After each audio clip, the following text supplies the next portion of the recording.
Welcome back, everybody, to the Who's Accountable podcast. I am your creator, Mahaya Abdul Kawi, as well as founder of the Accountability Party for Human Rights. This is, for those who don't know, the podcast where members of the Accountability Party for Human Rights we react to different news, whether it be events, people, collaborations, or moments in just history, or different key things in history, or just, I want to expand to, I think, pop culture as well, to different moments seen in Hollywood, uh, different things that happen throughout the day to day, because I feel like on the road to on the road for people to fully understand that the mission for uplifting oppressed people is through accountability. It's important that that myself and others we break down how people can be more accountable through different moments and through different actions. I want to. I hope you don't mind. I'm going to be smoking a little bit. I hope those out there who watch don't. I hope they don't think that me smoking is going to change the change the fact or truth that I am attempting to bring to the table. Actually, what I want to do first before I go into this video is take time to pay respects to the two brothers that we lost in the last 2 weeks. Almost 2 weeks ago, we lost the life of 13-year-old Adam Toledo, born and raised in Chicago. This one, um, this one hurts. This one hurts to see. He was 13 years old, a Hispanic brother from Chicago, and the second of Daunte Wright that happened in this past week, and close to Minneapolis, or in Minneapolis, if I'm not sure. Yeah, I'm partially at a loss for words for these two, just because, uh, especially for Daunte Wright, whose killing happened so close to where the trial of George Floyd's killer is happening. George Floyd being the Afro-American male who was murdered last year by the police officer, and then for a year later of George Floyd's death, or close to a year later, not that far away from where his killer is being prosecuted, we have a police officer killed Daunte Wright at a traffic stop, I believe. And then a week and a half or 2 weeks prior, we have young Adam murdered after being chased down. Daunte Wright, he was pulled over where the police were interrogating him, and there was altercation, there was a little tussle, which in this case, it ultimately ended in his passing. Unfortunately, truly, truly, unfortunately.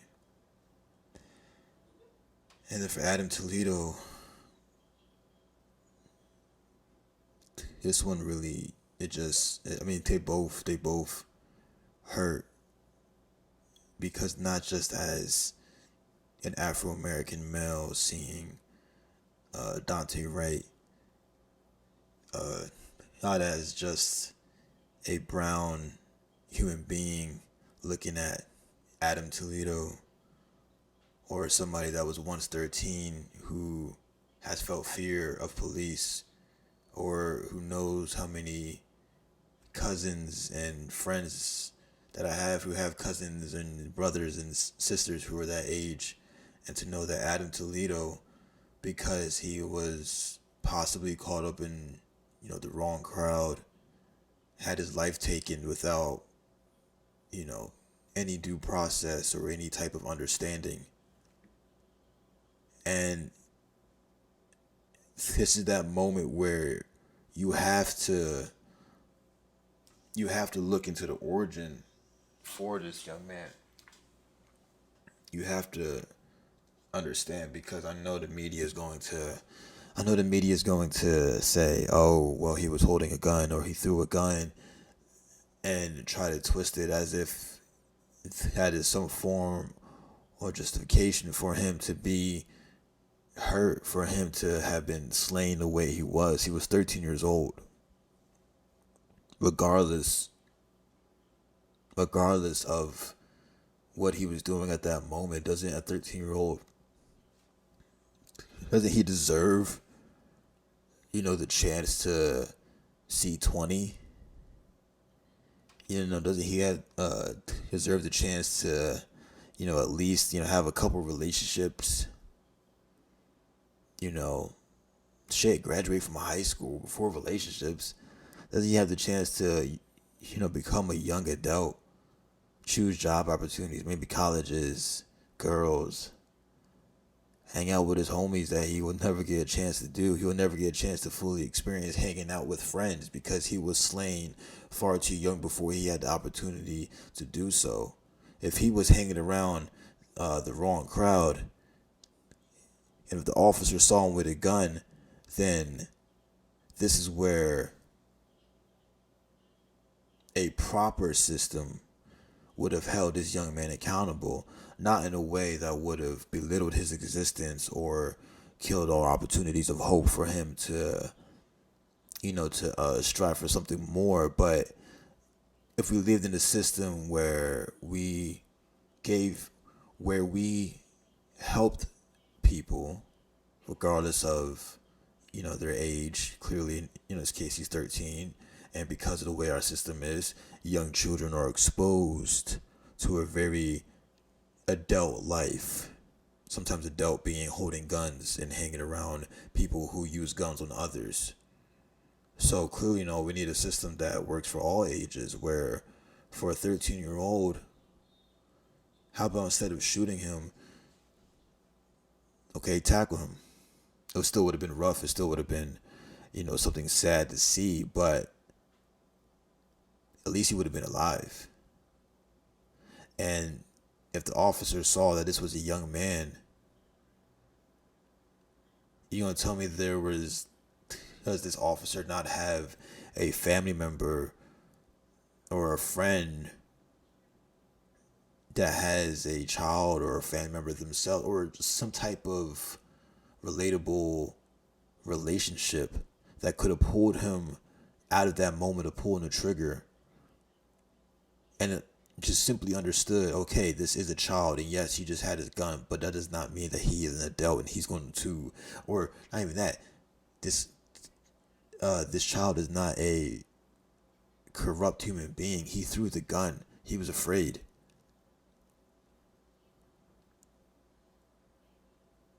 And instead of taking the moment to be an adult, instead of the moment of stepping up to the plate and being a community service provider, as the police should be. The police should be community guardians. He jumped straight to the easiest solution. It's easier to just avoid the process, to skip right over it. The process being to take the responsibility of not only holding yourself accountable, but to help others hold themselves accountable, which, clearly shows in this one man. Because, I doubt this officer has ever faced accountability in his lifetime, which is why he pulled the trigger so quickly. There was not a moment of hesitation at all. once in the video that I saw, he ran up towards him, and little Adam, he threw his gun. If you've seen the other perspective camera of the faraway shot of the chase being happened, you see split secondly in the same motion of Adam turning around and holding his hands up, he throws the gun. And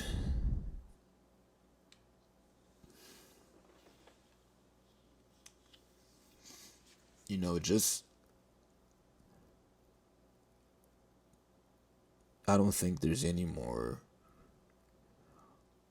rage that's not already there at the system. There's nothing else I can say that's fueled by ego towards this. So all I'm left to do is to do what I believe is a responsible thing and make a recording where I discuss as to why moments like this can be avoided.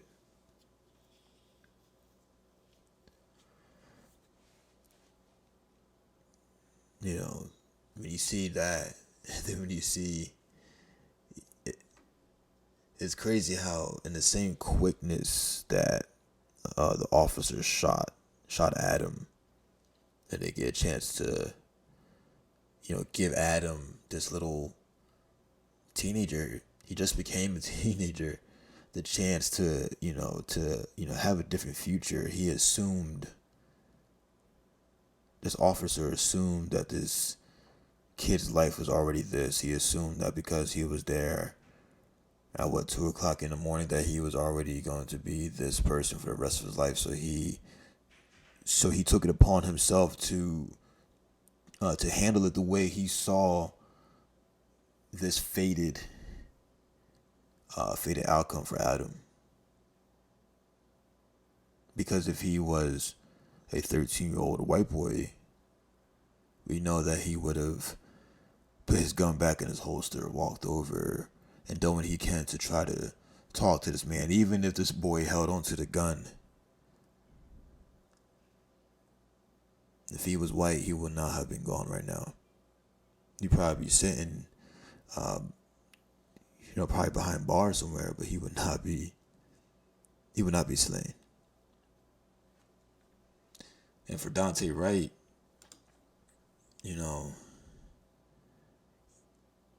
his case is just as disgusting because, see, there was no quickness when it came to Daunte Wright.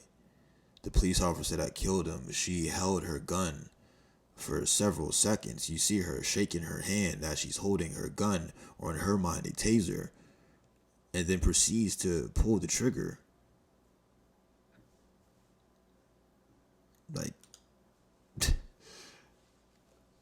I can't help but smirk and chuckle at the bullshit.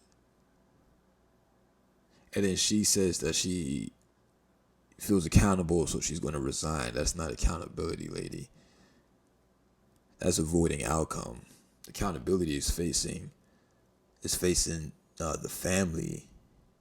It's facing the child whose father you just murdered after assuming once again that he was a threat to your existence. So you still had to pull the trigger anyways, even after the confirmation that you were already fine. There was, from the video that I saw of Daunte being killed, was at least 4, at the least, cops on the scene.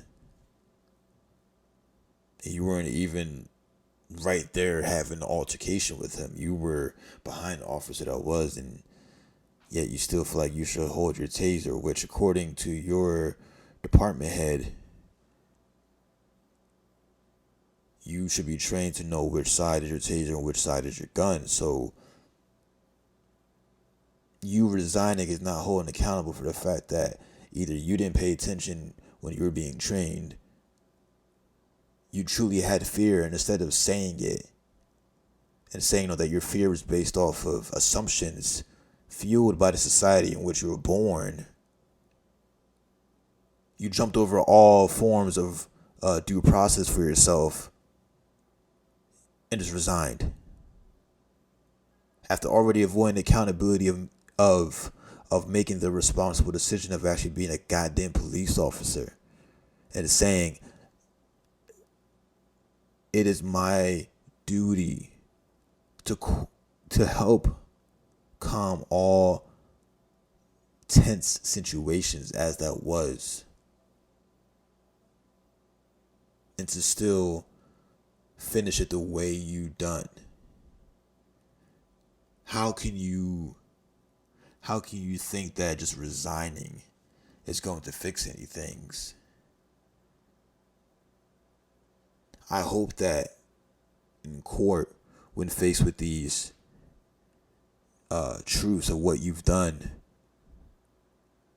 I hope that somebody reminds you of the truth that the system that you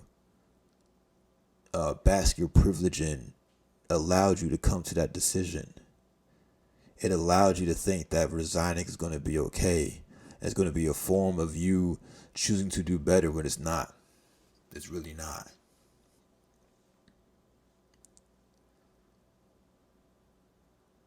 My heart goes out to Adam Toledo. I'm sorry. My heart goes out to Daunte Wright. These two names, these two human beings, they didn't ask to be part of a growing list that's only started since the 1600s till now. In terms of the last 15 years or so, we can say that maybe Trayvon started this modern list. But this list is just an extension of what has been going on for hundreds of years. And these are just two more names to the book. And by the looks of more events happening across this country, it's not going to end anytime soon. Of course not. Why would it just magically end, right? Because we're protesting, because we're tired. They don't care about how we feel at all. Clearly, they don't give a fuck about how we feel. So, when you have, what's this? A U.S. Army surgeon berating a young black man in a suburban neighborhood, his name is Jonathan Pentland. It's a soldier who was harassing this young black man, and I guess according to eyewitnesses, there was some things going on prior of the young black man saying something to a white lady in a neighborhood, of course, because, white women are the most protected commodity in this country. So, of course, if it's a black man talking to a white woman, it's the ultimate threat, amongst many other threats that can occur to a white woman. But this one, provoked soldier Jonathan, and he took it upon himself to be white woman's savior of the weak, and protect his little suburban way of life, and protect the fact that this young black man should not be there, although he does live in said area, according to this man, which I'm going to take his word for, because why would any black man just lie and say I live in the suburbs when they don't have to? If you grew up the way we grew up, we don't just randomly say, we're from the suburbs. So he says this, and then he's harassed because he doesn't belong. Now, for anybody who listens, just take a step back and really point the finger at this system, at this country that needs to hold itself accountable for creating a mindset like that says people can't belong in a neighborhood. And although he doesn't say the reason why, we know why. When everybody popping out their houses just to get their nosy fetish off. Everybody knew what was really going on. They saw a young black man that probably doesn't even hang out around the area much because he doesn't want to, because of the way people treat him, because of situations like this. and to be harassed out, the one time he does. And I'm not there, I don't know him, so I can only add context based off personal experiences that I and others who look exactly like me do.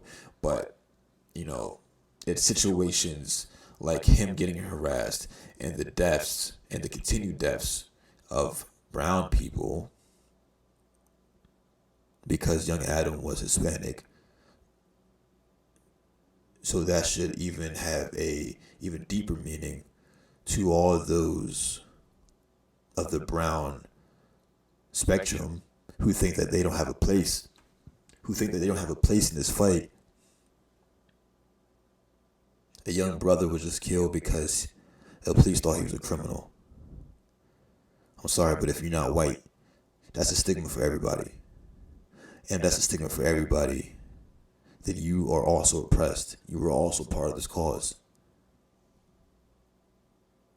A cause that the Accountability Party for Human Rights is taking a stance on, so that way no more teenagers, no more children have to get slain for getting caught up in a system that was designed to pit them there with the gun in hand, where you can stop at a traffic light and simply just have an officer tell you, oh, you have bad plates, here's a ticket, go home.